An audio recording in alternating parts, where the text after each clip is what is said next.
পাথরে লেখা নাম হয়তো মুছে যেতে পার। আমি গান গাইতে পারি না। পাথর শিল্প, পাথরের ড্রয়িং বা পাথরে পেন্টিং যেটাই বলেন, আমি আঁকছি একটা পোকা।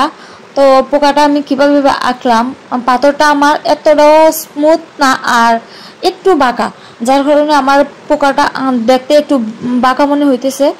এবার আপনারা একটা মিউজিক টোন শুনতে শুনতে সম্পূর্ণটা আঁকা দেখে নিন।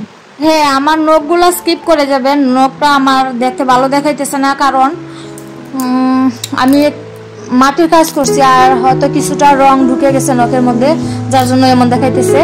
আমার ড্রয়িংটা আপনারা এনজয় করুন মিউজিক টোনটা শুনতে শুনতে।